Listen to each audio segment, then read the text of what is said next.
Welcome to this episode of Inside Tulsa Athletics. Today we'll be interviewing our sports medicine staff, as well as our Deputy Director of Athletics and the Executive Director of Athletics, be talking about the winter sports playoffs with OSSA basketball and wrestling going on in Tulsa. We'll be back after these messages.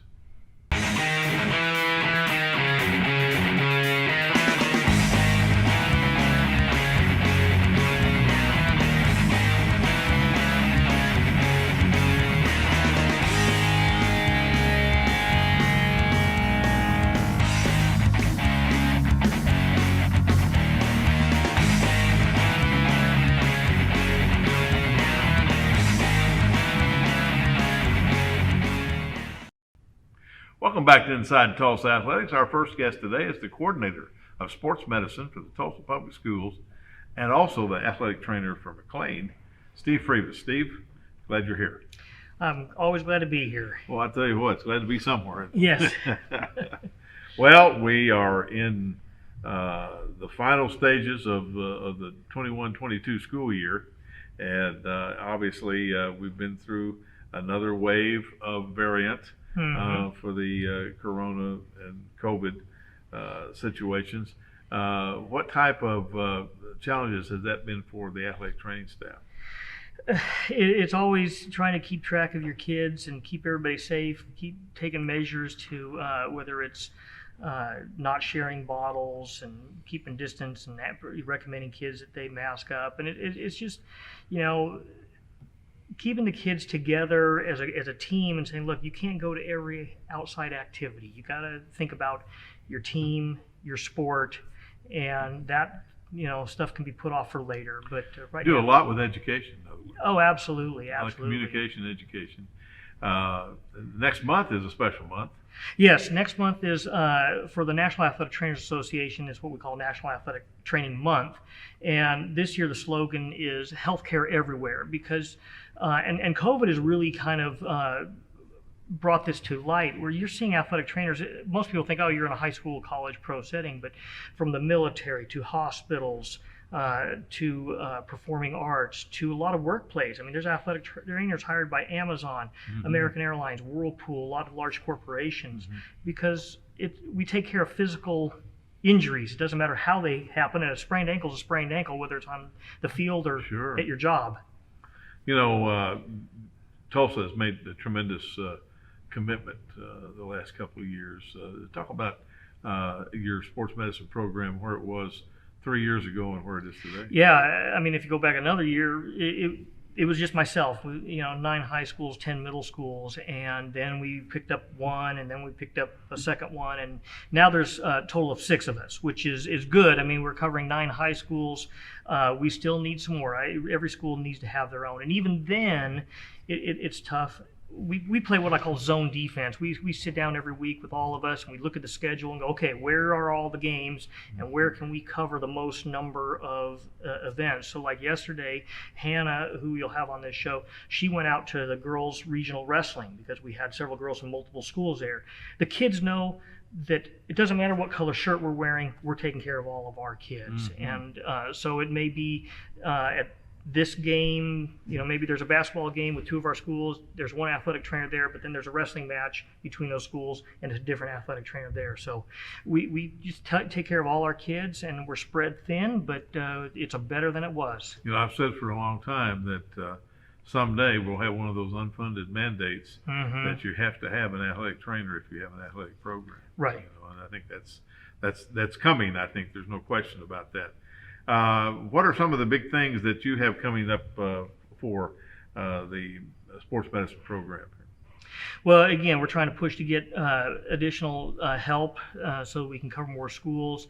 We've got, with playoffs coming up, we are literally all over the state, from Enid out to Jay to McAllister, and so we're trying to do that. Spring sports are also kind of starting to overlap. We're getting the scrimmages. And so it's, again, what we do with and part of National Athletic Training Month is educating the parents of what we do. We're more than just taping and doing water. I mean, it's kind of like, I think we're going to put this infographic up. It's like a iceberg. you see 10% of it, but you don't see 90% of it.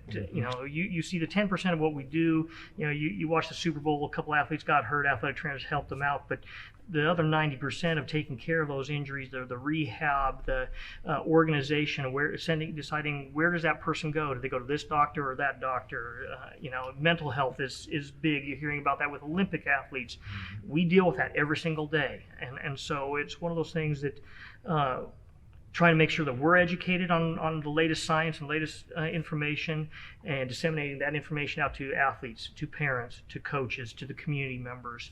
And it really comes down to one focus: take care of the athlete, take care of that child who is just trying to enjoy their life, have fun, play their sport, and we want to keep them on the field, on the mat, in the water, in the gym, wherever that's with at. all the variables you have too, because you have what you normally do as an athletic trainer, and now for the last 24 months we've had COVID, which is another thing that's added in there, and you have to, the day-to-day operation of an athletic program is relevant to the health of the student athletes you have in the program. Right, and it goes down to keeping our environment clean, right, free from disease. We always say we want to make sure that when they go into a training room, it's a medical facility, and we have to treat it as such, so that they're not trying to catch a disease in there if they're being healed from diseases. Well, that certainly is. You guys have done a great job. Thank you. And we're certainly looking forward to expanding the staff. I think that's very important. Yep.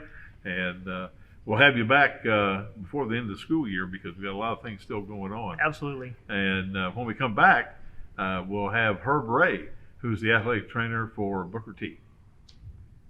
Hey Tulsa, welcome back to the top recycling play of the day.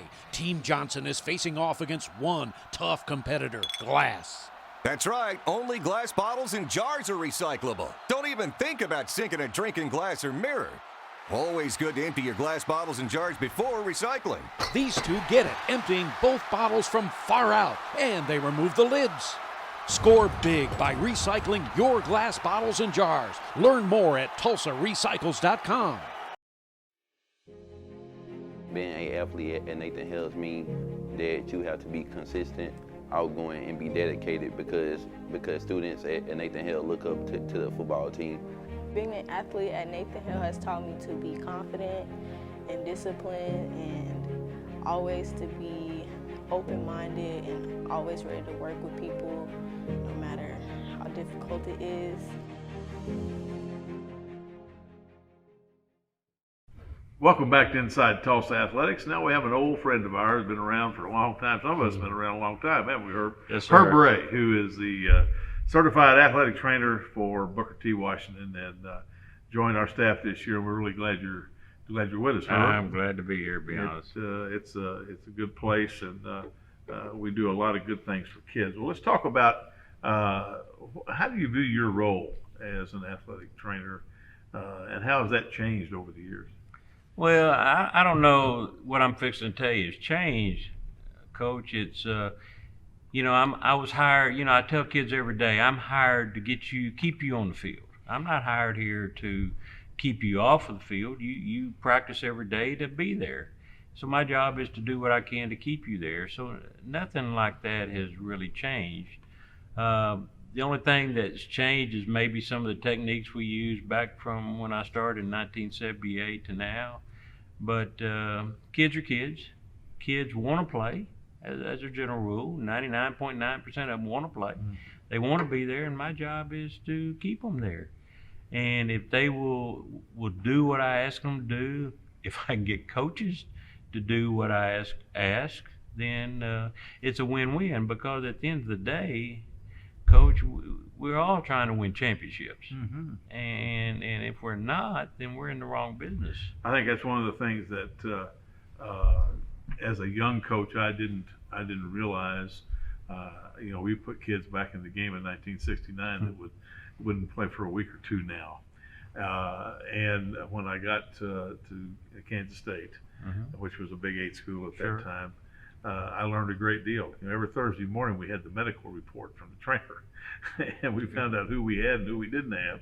And when I went back into high school coaching 3 or 4 years later at McAllister, it was ironclad.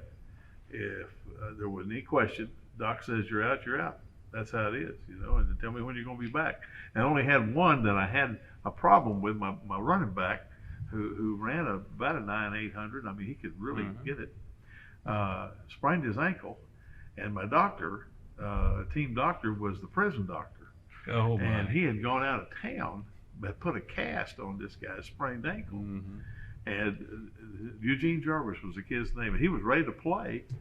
And I couldn't get anybody in town to take that cast off for him to play. You make a good point there, because when you were at McAllister, there were no high school that had an athletic trainer. Oh, no. Oh, heavens. And no. so my dad was a doctor. And so I know how that operates, because, he's seeing people in high school and 80 years old. Right. And you're basically almost treating them the same way. Same way. Exactly. And so he didn't understand, and we had this conversation many times when I first started at Enid, and I said, Dad, you got to treat them differently, because they're getting rehab, they're getting treatment, Right. They want to be out there, they're going to heal faster, and this and that type of thing. So I laugh when you say that the doc left town with a cast on. And yeah, my goodness, that's my running back. He runs a 9.8. My Yeah. goodness. Well, Herb, as you talk about knowing the kids and so on, how much of your job is relevant to monitoring the nutrition of a student athlete? Probably not as much as it is in college, just from the simple fact is nowadays in college they're yours. They're not going home. Here, all of it depends on how much money you got, what fast food joint is right around the corner, what you grew up with. I mean, everybody grew up with McDonald's, now it's Wendy's, now it's Cane's Chicken. So there's not a lot. I don't, you can try to educate kids a little bit, about the fats and the proteins and the carbs and all that stuff you need, because it's interesting. And you don't know whether kids listen. We had our starting quarterback at Booker T pass out after practice one day this last year. Nothing serious, but you come to find out, you're talking to him, and he didn't like the cafeteria food. So he didn't eat breakfast, didn't eat lunch, probably had a bag of chips or something, and comes to practice and tries to practice 2 to 2.5 hours. And obviously practice probably wasn't that good if he doesn't have any energy. So, some of those type things you can work with them, and all, the kids are taking the Monster drinks and with all that caffeine and all that kind of thing, and saying that's my food or that's whatever. I mean, so it is extremely important, but we don't get as much of a chance to be on top of that for them, because we don't have control of what goes on after they leave leave the school like they do in college. What do you think, in our last 30 seconds here, what do you think the most important thing you do as a trainer?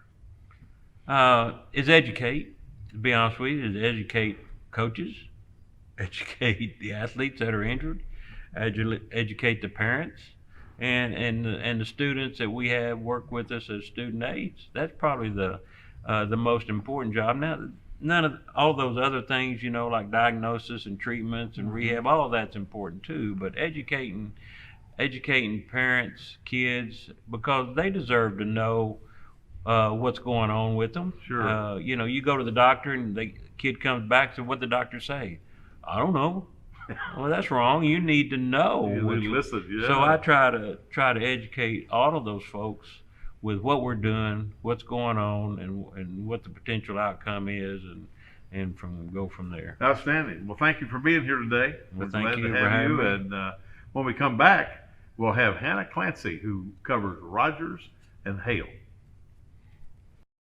Hey, Tulsa, welcome back to the top recycling play of the day. Team Johnson is looking to defend their title against aluminum and steel cans. Bob, most people think of the kitchen for this opponent, but aluminum and steel cans, like empty shaving cream cans, also play extremely well in bathrooms all over Tulsa. That was nothing but bin, Bob. Wow, right into the bin. Team Johnson has buttoned up another win. Score big by recycling your aluminum and steel cans. Learn more at TulsaRecycles.com.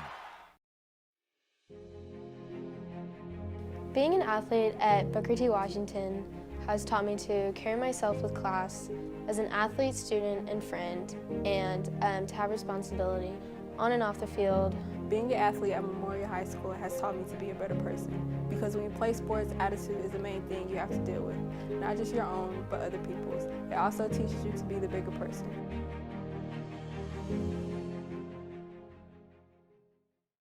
Welcome back to Inside Tulsa Athletics. Now we have Hana Clancy, certified athletic trainer for Rogers and Hale. Hana, welcome to the show.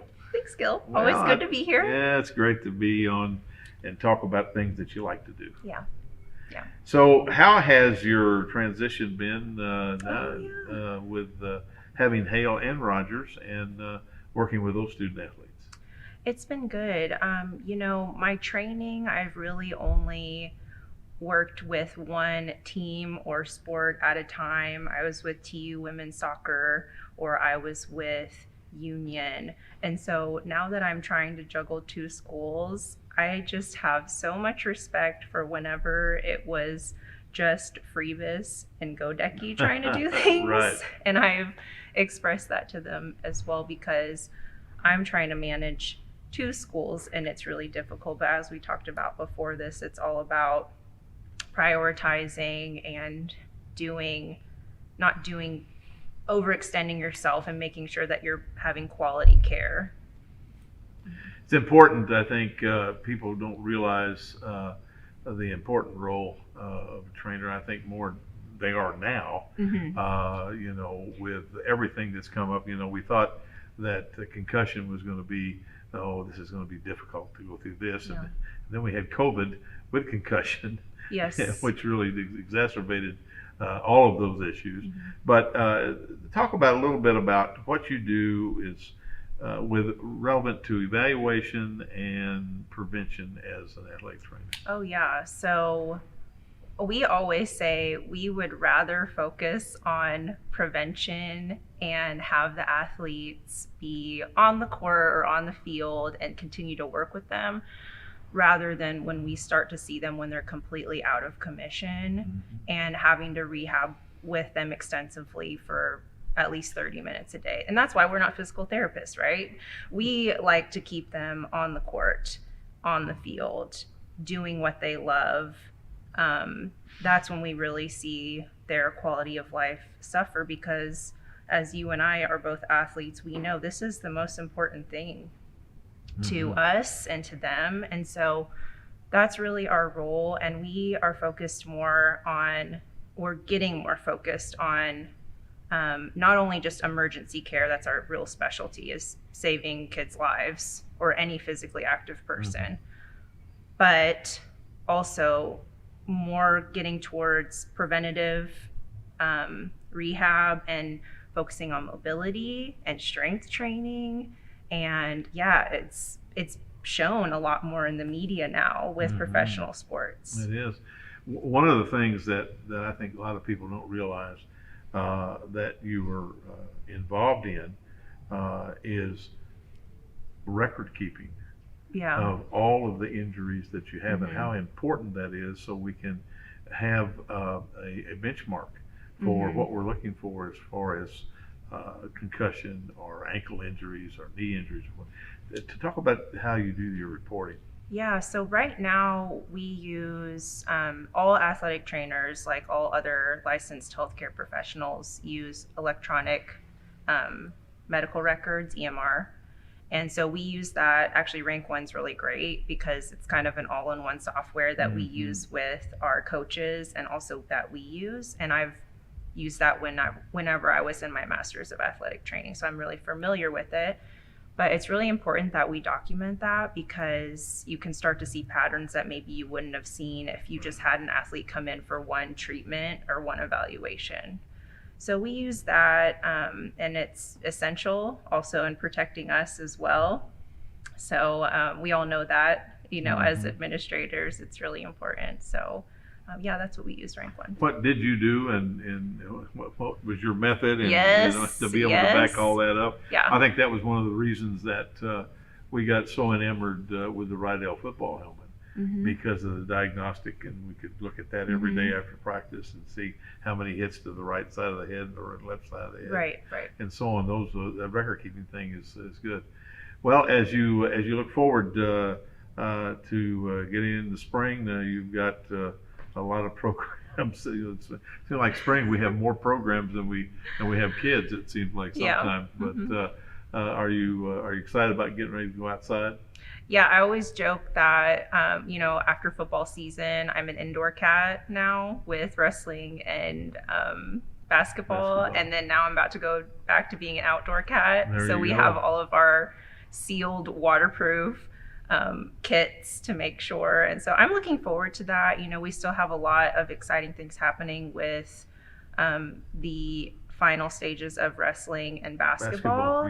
I was just at girls regionals wrestling yesterday in Jay, Oklahoma, and we have so many amazing young girls doing great things with wrestling, and I wanted to go too to show them I support them. Sure. And I see them. That's important, I think, that they see that. Yeah. Well, thank you for being here. We'll have you back so. again after the spring is over, and when we come back, we'll have Kelly Bowman, who is the athletic trainer for Edison. Hey, Tulsa, we have a crushing recycle play of the day for you. Team Johnson versus paper and cardboard. They're starting off slow today, probably trying to figure out what to do with those styrofoam plates, since they're not recyclable. There's the big play we were waiting for. Boom! Completely empty cardboard boxes dunked in the cart. Score big by recycling your cardboard and paper. Learn more at TulsaRecycles.com.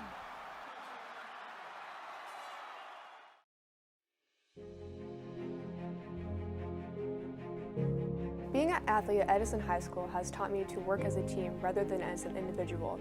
Whenever you're on a team, you have a special bond with each other. You know you can rely on them in a time of need, whether on or off the court. Whether it be a shoulder to cry on or advice on how you can improve, you know your team will always be there for you.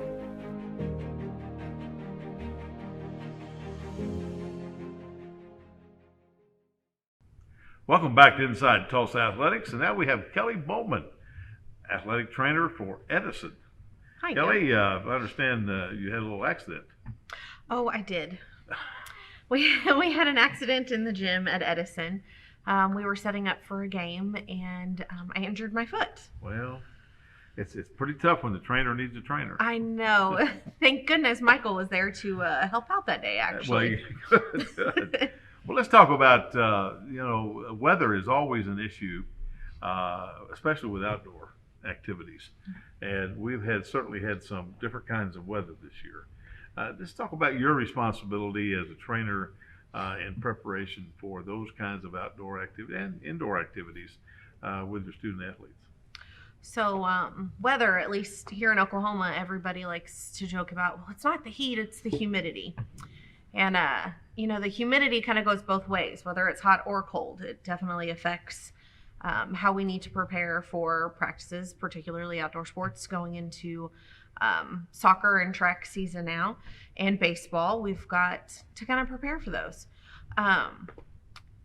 Some of the highlights that we prepare for year-round are, heat cramps, heat exhaustion, heat stroke. Wintertime, we think more about like frostbite, hypothermia, asthma triggers with the cold pretty often. And so just being prepared to either treat or, more importantly, prevention of those things.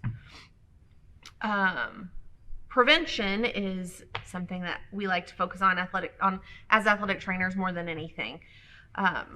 The goal with any of these conditions is to return the body back to regular temperature, because we're either overheated or we're too cold. So we've got to come back to normal. More often here in Oklahoma, we deal with heat-related illnesses than we do cold. We've got lots of prevention for that. We use our wet bulb globe thermometers during the heat, and we follow the NATA guidelines to help us determine when we're allowed to be outside or when we need to be indoors. What are those drop dead degrees? Oh, of course you would ask me that. So they're different guidelines. They're not necessarily a set temperature. Like, it's not like, oh, it's 94 degrees today, like we can't go outside. That's where that wet bulb globe thermometer really comes in handy. We use it. It takes the wind average along with the humidity and the temperature itself and averages those together and gives us a different number. So it may not be the same number that the actual thermometer is, but it gives us a guideline, and we've got a sheet that we follow to help us determine if it's safe to be outdoors or not. Now, where we're now with February, and we've got boys and girls soccer and track and golf and tennis and baseball, slow pitch softball. The cold weather is also a problem with determining if we're going to practice or play today. Correct. Now the cold gets a little more tricky. Here at TPS, the only guideline that we have to go on the cold is really based on elementary kids, and that's the determination of if they get recess or not. If it's below 40 degrees, then the kids can't go outdoors for recess. As you're well aware, that's not a hard guideline for us when we're trying to get ready during season. So that's when like our prevention really kicks in with our kiddos. Teaching them proper clothing to wear, layers that are thermal layers, and long sleeves versus short sleeves, and making sure that they're staying warm using things like Under Armour, thermals, hot hands even, to prevent those frostbites and things like that. Well, let's talk about medical triggers.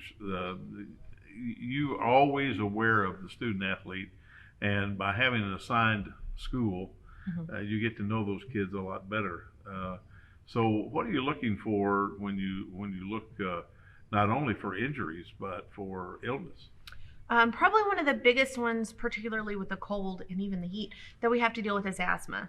So knowing my student athletes and making sure that they've got rescue inhalers around, making sure that they know who has them, whether it's me, whether it's one of my student aides or a coach, that kid knows exactly where they need to go if they need that rescue inhaler. A good thing to keep around during the cold is warm water with asthma. So instead of feeding them, all the kiddos really want cold water. Well, there's no ice in these bottles. Well, if you're having an asthma attack, really warm water is your better option to help calm the spasms and open up those bronchial tubes so they can get some air. Never heard that before. That's interesting. That's great. Well, as you do that and you get into that, there's always this specter of nutrition. And you're with that student athlete all the time. In the last 30 seconds we have, can you tell us about that? I think Hannah's going to get into some more nutrition and hydration, but we really like to impress upon the kids that it's important, whether it's hot or cold, to make sure that they're fueling their bodies properly. You got to think of your body as kind of like a car. If you don't put fuel in the tank, it's not going to go.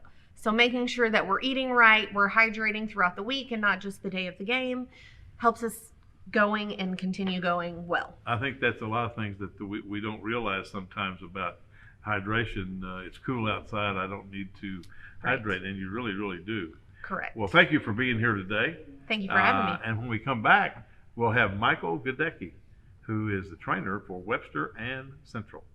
Hey Tulsa, welcome back to the top recycling play of the day. Team Johnson is facing off against a tough competitor, plastic. Don't trust those numbers on the bottom. You have to stick to what you know. Only bottles and jugs found in the kitchen, bath, or laundry. They're quick to pick up. And empty those bottles before sinking that shot. Always empty your bottles before recycling. Score big by recycling your plastic bottles and jugs. Learn more at TulsaRecycles.com.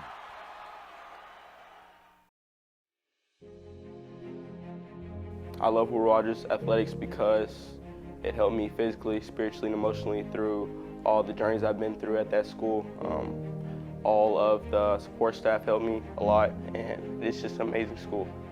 Athletics at Will Rogers changed my life because it became a second family. With the support of my coaches and teammates, it's helped me gain confidence, work as a team, and will help me in college and in life.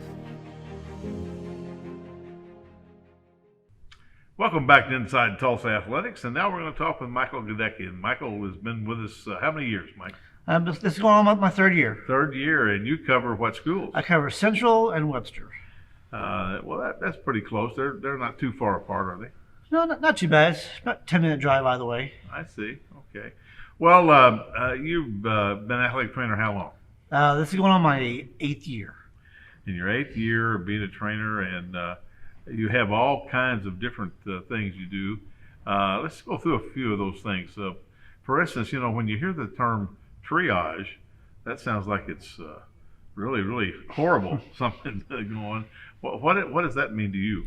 Well, triage is really just assessing the severity of injuries and what steps need to be taken for, say, a sprained ankle versus a missing limb.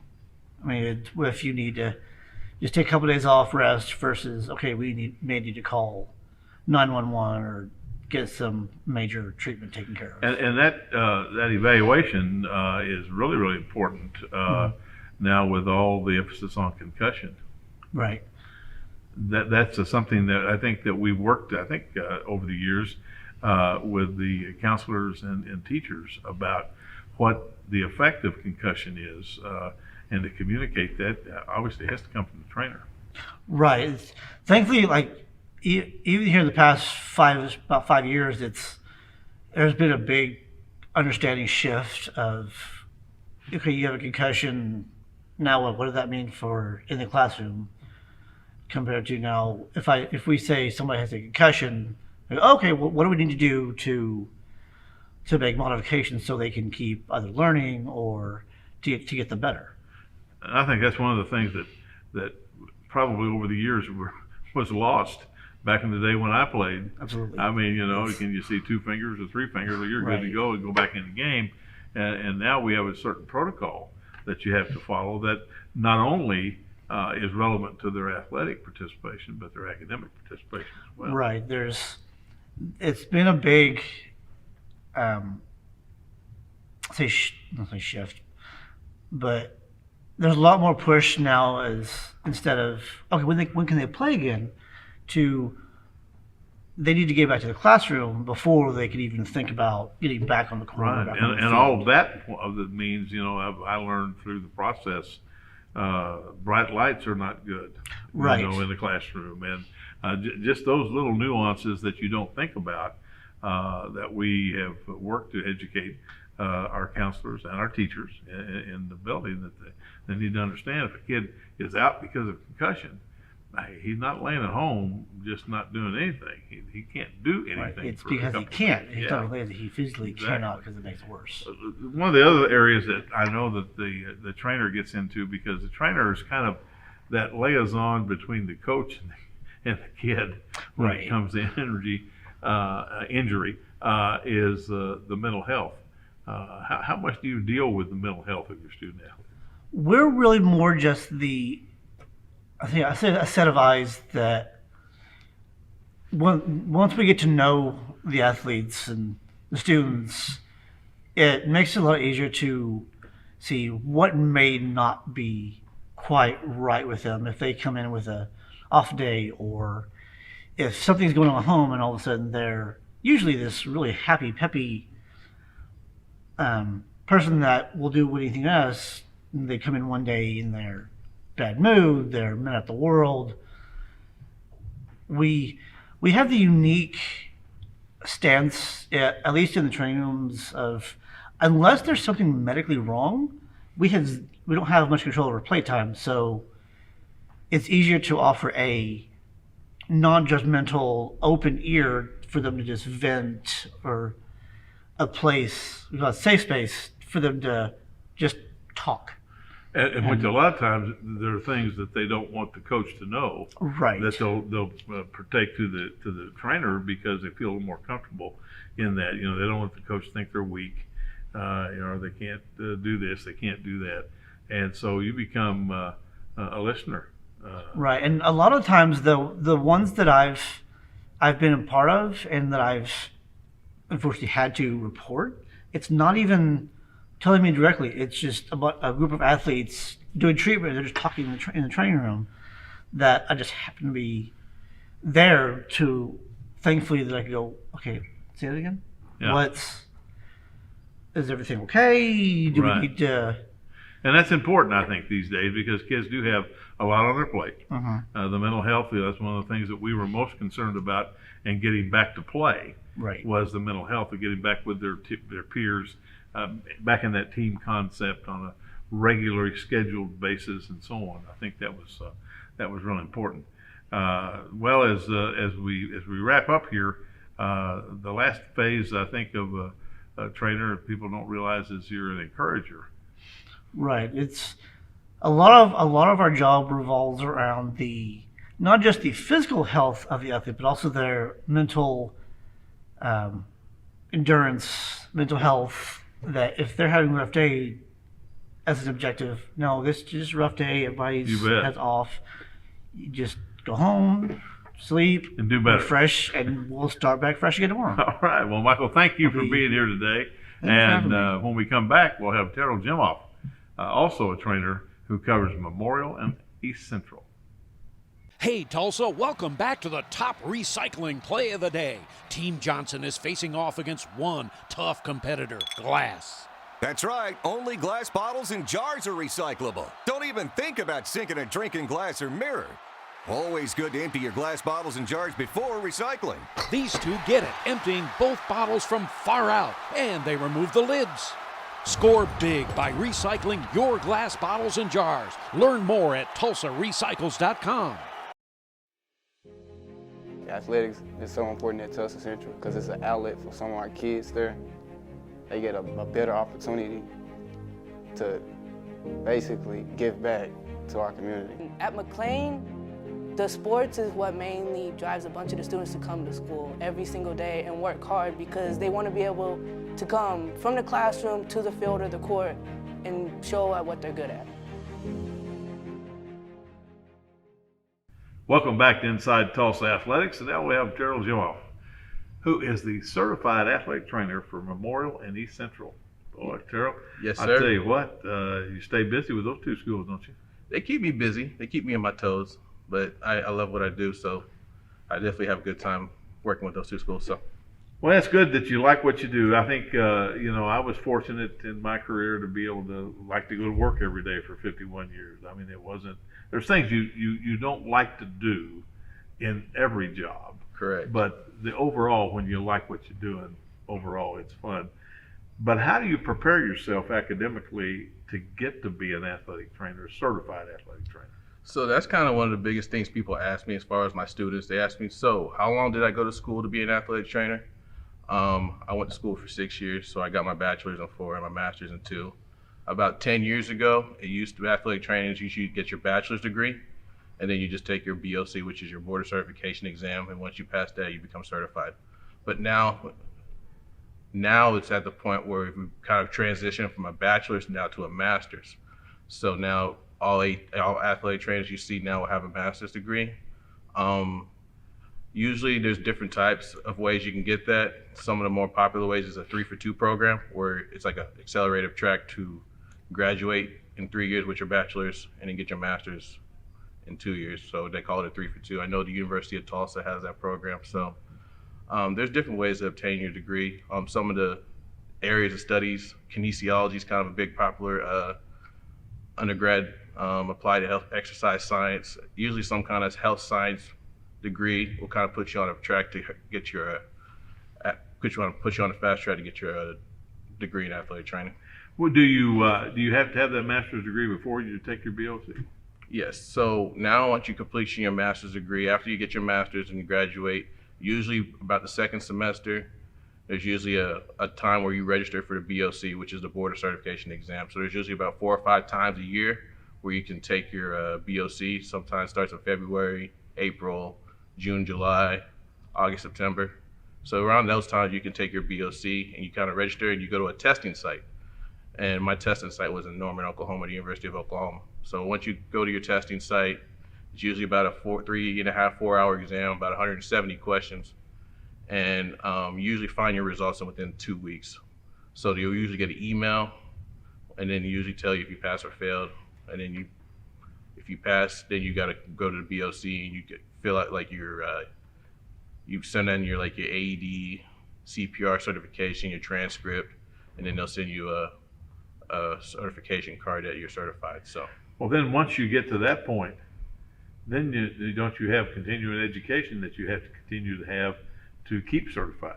Yes. So a lot of things we do as far as like they call CEUs, which is continuing education in units. Like in anything in life, you never stop learning. Things change. So what the CEUs is for us is usually I had to start out with 50 CEUs. Usually your first year out, you start with getting 50 CEUs within 2 years, and after that it's 25. Those CEUs you could tame like in workshops, seminars, conventions. It's just to help us kind of sharpen our tools, help us to learn. There's always things are outdated. Maybe things are outdated as far as like maybe like rehab techniques or things of that nature that are a little bit outdated. So you could always learn how to do different things, but that's kind of what CEUs does. It help us sharpen our toolbox and add to our toolbox as well. Well, let me ask you this: how long have you been a certified trainer? So I'll be going on year 4. Year 4, and in 4 years, what changes have you seen in athletic training? So I've seen different as far as like rehab techniques, as far as deal with ACLs, deal with shoulder surgeries, upper extremities, as far as like how to attack, going to like easing a player, as far as getting the range of motion back, as far as just trying to working on different strengthening techniques. I've seen also just like better nutritional habits, better sleeping habits, as far as like focusing, even like mental health, as far as like really focusing on mental health as a student athlete and really just listening and trying to understand and just get in tune with your student athletes better than what I've seen probably about 4 or 5 years ago.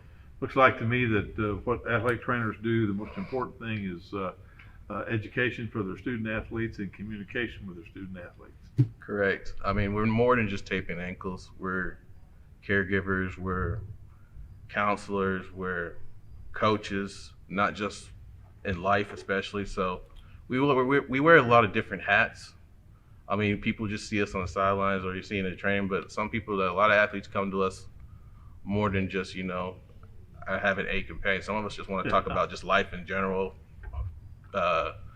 what's going on at home. They just want someone to talk to, and sometimes we're that adult figure in their life that they don't have at home. So you're that one that's not the coach, and they can go to and talk candidly. Correct. Well, glad you're here. We'll have you back. We've got a long spring to go. Yes, sir. A lot of programs, and when we come back, we'll have Jen Sanders, who's the Deputy Director of Athletics. Hey Tulsa, welcome back to the top recycling play of the day. Team Johnson is looking to defend their title against aluminum and steel cans. Bob, most people think of the kitchen for this opponent, but aluminum and steel cans, like empty shaving cream cans, also play extremely well in bathrooms all over Tulsa. That was nothing but bin, Bob. Wow, right into the bin. Team Johnson has buttoned up another win. Score big by recycling your aluminum and steel cans. Learn more at TulsaRecycles.com.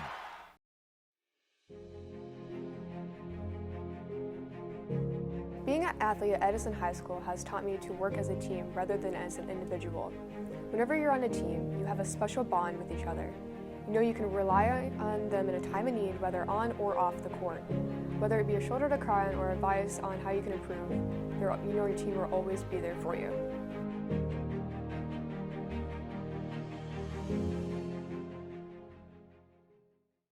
Welcome back to Inside Tulsa Athletics. Now we have the Deputy Director of Athletics for the Tulsa Public Schools, Jen Sanders. Jen, thanks for being here today. Thanks, Gil.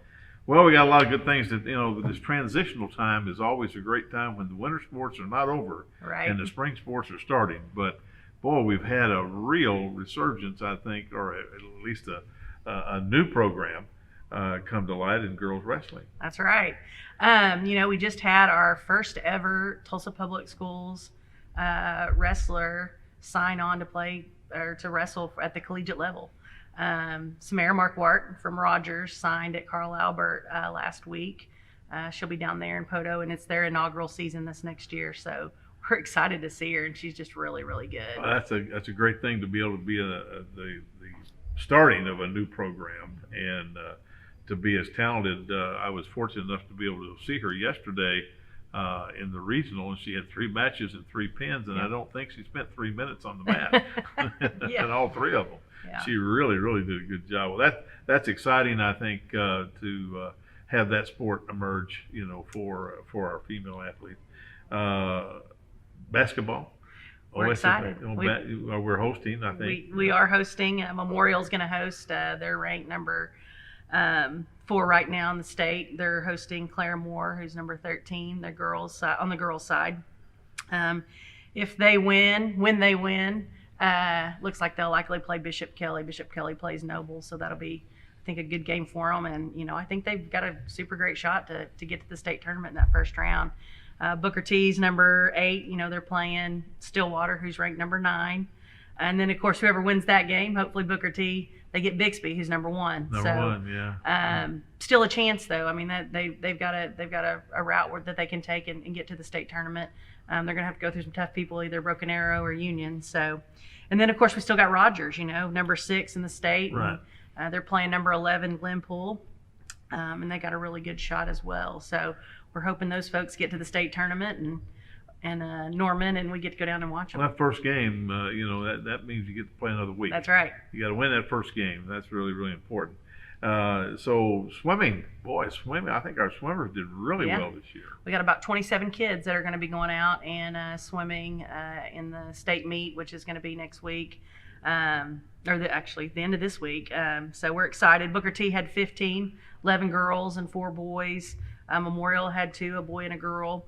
And then Edison had 10, 5 boys and 5 girls. So we're excited to see those kids swim. And, they work so hard all year long. And then to see them finish out the season and get to the state meet, that's super important and super exciting for those kids. Yeah, that's especially for Edison, who has not had a pool now for about 6 or 7 years. That's right. They practice with Memorial. Their coach is Joanna Bentley, the Memorial coach. And, luckily the OSSA allows for that to happen in swimming because I don't know if you know this or not, but there's not a lot of swimming coaches out there here in the state of Oklahoma. So that's been a rule for quite a while, I think, because of the swim coach situation. Well, what else do you have going on with we got bike club? Yeah, we got the big BMX opening today, so we're going to head out there to their grand opening. I think that's going to be really exciting.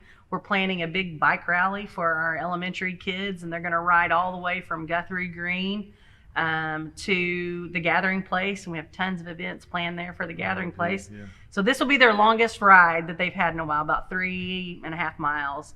So we'll be super excited. We'll have to take a water break in between for those kids. I bet. They're 5th graders, and but we'll have the police escorting us the whole way. So make sure it's super safe and all that. We have a rolling escort with the police. That's great. I understand. I saw we had a young man that got a bike donated to him. Malachi Jackson, through Bike Club and through some of his teachers at school, he was needing a new race bike. And I don't know if you know much about Malachi, but he's won many of these NICA races, and in fact, he's won some adult races as well. So he's grown a little bit, so he needs a new bike. And just the city of Tulsa and folks, the cycling community rallied around him and bought him a new bike. And so we're excited to see what he's going to do. And he's also playing basketball at McLain. He's on the JV team right now. He came over from crossover, so he wasn't eligible, but he's going to play next year. And he's just a phenomenal young man. So. That was a great story. I saw it on TV, I think. So as we get roll down here into the end of the year, we got tennis coming up. That's right. Edison and Booker T, and of course at Booker T, we're looking at building a new facility out there. You remember that? You were kind of starting all that. But the new facility out there is going to be really, really nice because right now they don't have anywhere to practice at Booker T. We're looking at some tennis courts at Memorial as well, and then resurfacing the ones there at Edison. So as far as tennis goes, we've got quite a few kids. Memorial has close to 30 kids this year, which is that's a lot larger group than they've had in the past. And of course, Edison is rocking and rolling with their junior high and their high school. And then Booker T, obviously strong varsity JV, and then Carver has started a tennis club at their school. So they're starting it as well. Well, we got a lot of things going on. That's right. All right. Well, glad you're here, and come back sometime. And when we come back, we'll have Mick Wilson, who is the executive director of athletics. Hey, Tulsa, welcome back to the top recycling play of the day. Team Johnson is looking to defend their title against aluminum and steel cans. Bob, most people think of the kitchen for this opponent, but aluminum and steel cans, like empty shaving cream cans, also play extremely well in bathrooms all over Tulsa. That was nothing but bin, Bob. Wow, right into the bin. Team Johnson has buttoned up another win. Score big by recycling your aluminum and steel cans. Learn more at tulsarecycles.com. Being an athlete at Nathan Hale's mean that you have to be consistent, outgoing, and be dedicated because students at Nathan Hale look up to the football team. Being an athlete at Nathan Hale has taught me to be confident and disciplined and always to be open-minded and always ready to work with people no matter how difficult it is. Welcome back to Inside Tulsa Athletics. Our last guest today, Mick Wilson, the Executive Director of Athletics for Tulsa Public Schools. Mick, welcome to the show. Thank you, Gil. It's good to be here. Busy time. It is a busy It's a time. busy It's nice to be time. back after being away for a few weeks. Yeah, but, and we only have one show this month, but next month, because of basketball, we're going to have 3. So we'll be pretty busy next time. So let's talk about that basketball. The pairings are out.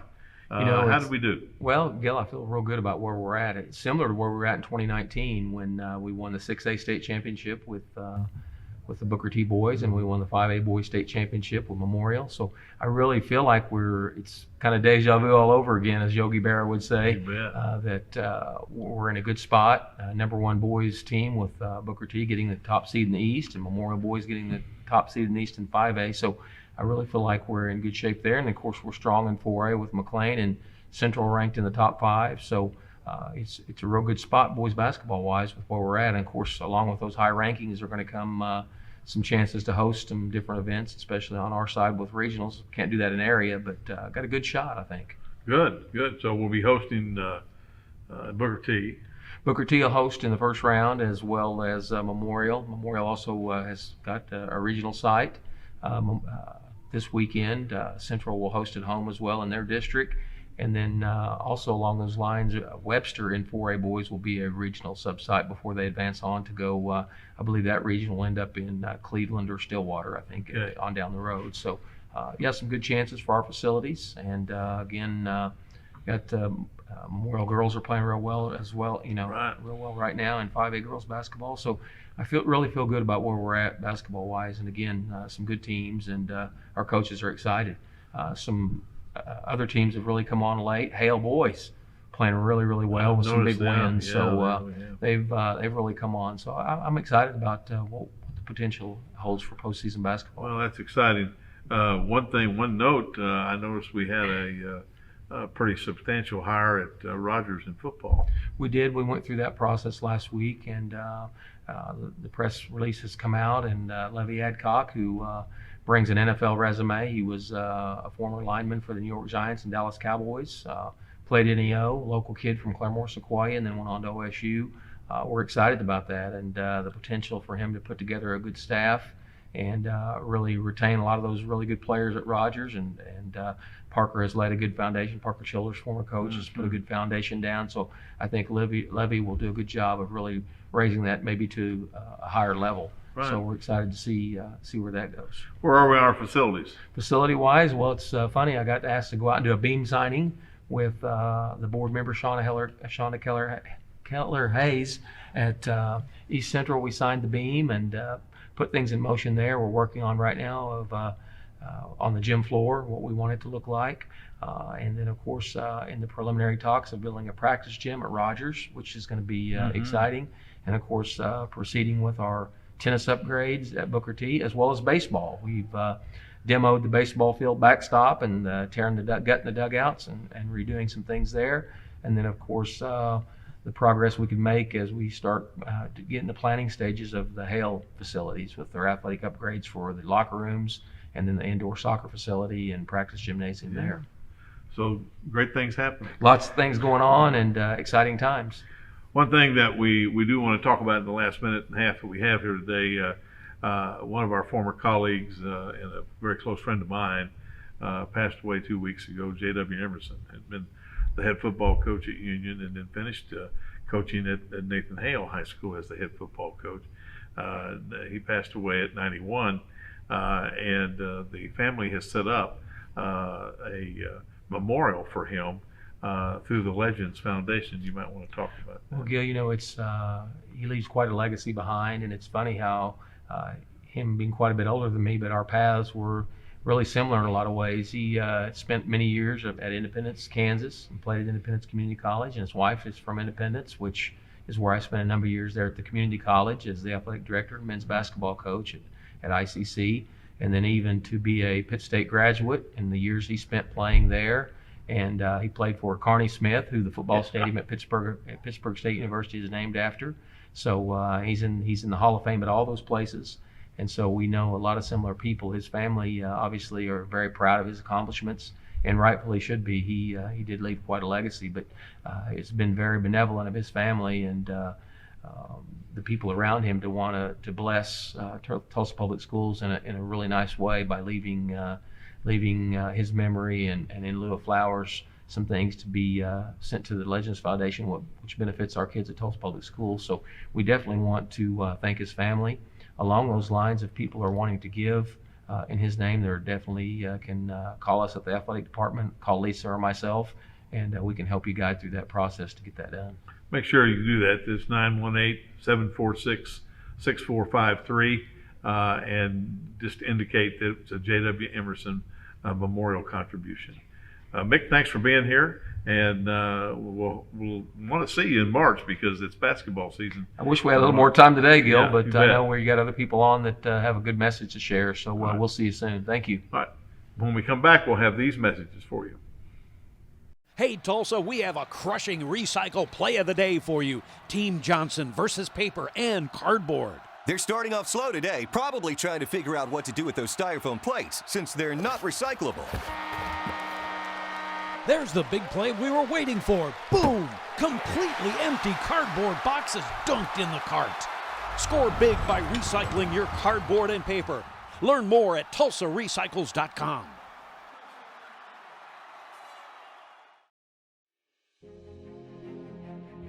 Being an athlete at Booker T. Washington has taught me to carry myself with class as an athlete, student, and friend, and to have responsibility on and off the field. Being an athlete at Memorial High School has taught me to be a better person because when you play sports, attitude is the main thing you have to deal with. Not just your own, but other people's. It also teaches you to be the bigger person.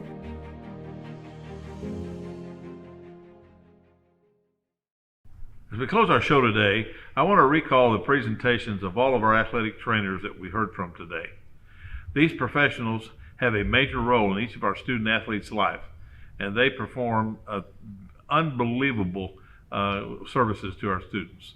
Their chosen sport or sports, their focus runs to the gamut for prevention of sports medicine injuries, rehabilitation, and athletics once they are injured. Over the last 3 years, our district has made a commitment to the health and safety of our student athletes by expanding our trainers from 2 to 6 trained professionals. Dr. Gist and the Board of Education should be congratulated for caring so much about our student athletes and the visibility of those students on our campuses. We will be back in 2 weeks, and we'll talk about all of our winter sports as they conclude with the OSSA playoffs. See you then.